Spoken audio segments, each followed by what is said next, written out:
षष्ठी के अवसर पर आज जैनपुर ग्राम सभा यहाँ इस कार्यक्रम में आने का अवसर मिला और ये देखने को मिला कि बाबा साहब के अधिकारों का जो अधिकार बाबा साहब ने दिया, उस अधिकार के तहत जो जागरूक आने वाले समय में और अभी जागरूक होंगे लोग। धीरे धीरे सभी लोग अपने अधिकार को जान चुके हैं। अब कोई भी किसी गरीब किसान मजदूर दबे कुचले को कोई दबा नहीं सकता, क्योंकि बाबा साहब ने संविधान में ताकत दे दिया है और बाबा साहब के हम सब बाबा साहब के नाते और संविधान के नाते आज सभी लोग सुरक्षित हैं और आगे भी सुरक्षित हैं।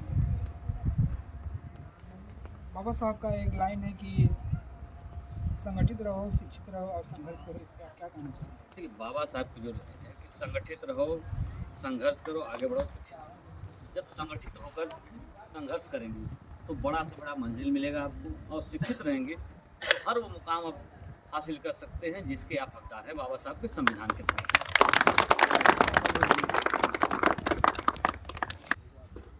बाबा साहब ने एक लाइन कहा था कि शिक्षा और सैनिक का जो पिएगा और दहाड़ेगा। इस पर आप क्या कहना चाहेंगे?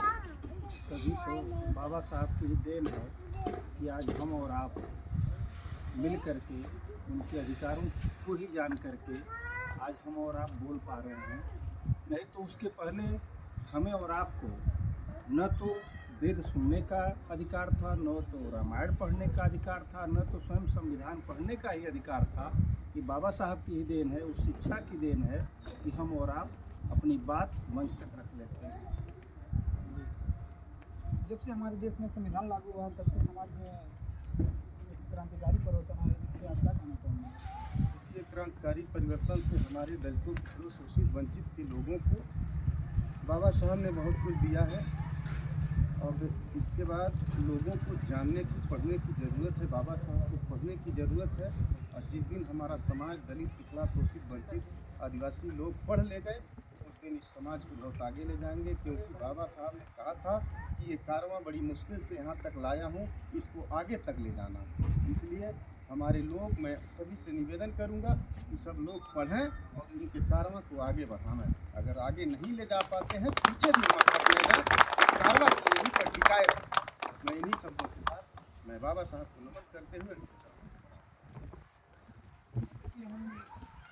समाज में देखते हैं कि जब बाबा साहब की बात होती है तो लोग अंदर ये भावना होती है कि ये केवल दलित समाज के नेता हैं और समाज जो है इतना तरीके से जो है बाबा साहब को जो है आगे बढ़ना नहीं चाह रहा है। तो क्या आप लोग जो पिछड़े जो हैं, जो अभी यहाँ से बचपन आए हैं, इस मिशन में आप लोग कितने तरीके से जुड़ने का प्रयास करेंगे?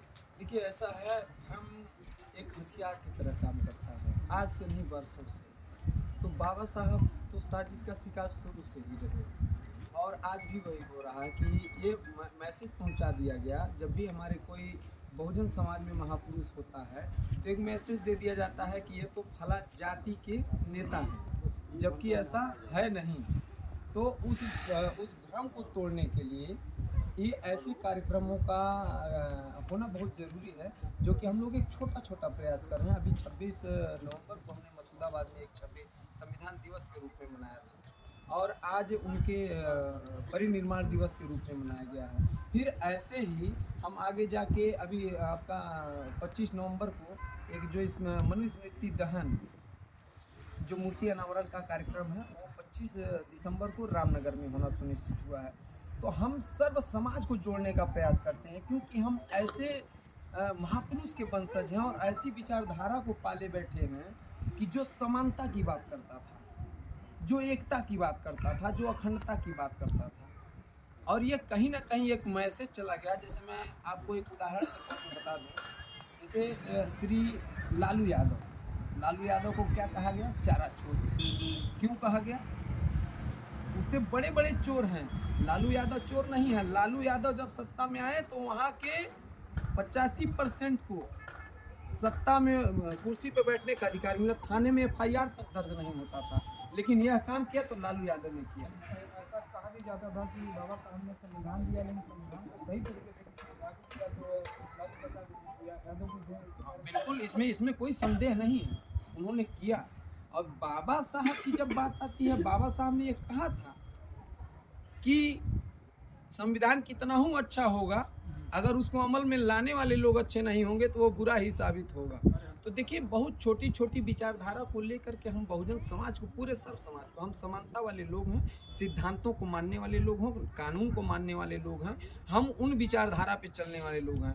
तो हमारा प्रयास ये है कि इस मिथक को, जो एक मिथ्या बनी हुई है कि बाबा साहब सिर्फ दलितों के नेता थे, ऐसा बिल्कुल नहीं है। उन्होंने वोट का अधिकार क्या सिर्फ दलितों को दिया? हर वर्ग को दिया।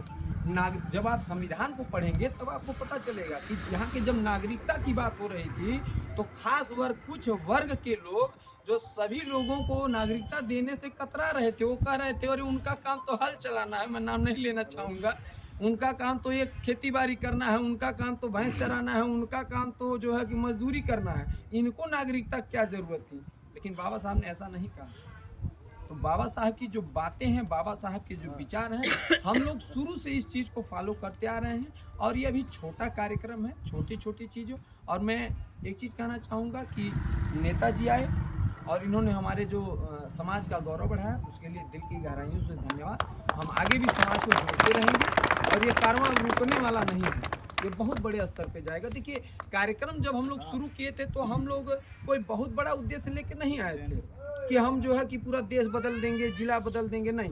हमने तो यह प्रयास किया कि हम किसी को नहीं बदलेंगे, कम से कम अपना घर ही अगर बदल लेंगे, पाखंडवाद से दूर हो जाएंगे, अम्बेडकरवादी बनना सोच लेकर के आ जाएंगे तो ही बहुत है। और आज वो हो रहा है और आगे भी होगा। बस मैं एक चीज़ कहना चाहूँगा, आप सभी भाइयों का हमें सहयोग चाहिए और काम एक कड़ी से कड़ी जोड़ने में वक्त नहीं लगेगा। और हमको अगर अपना सत्ता में पहुंचना है तो हमें सभी बहुजन भाइयों को, जो भी हमारे बहुजन समाज से आते हैं, और मैं उनकी भी बात करता हूं, जो मनुवादी लोग हैं उनकी भी बात करता हूं कि अगर वो भी आप समानता में विश्वास रखते हैं तो आपका भी स्वागत है। जैसे हमारे नेता लोग करते हैं कि जो सामंतवादी विचारधारा के लोग हैं, लेकिन जब हमारे साथ उठना बैठना होता है तो उनकी विचारधारा बदल जाती है, तो उनका स्वागत करते हैं, तो हम भी स्वागत करते हैं।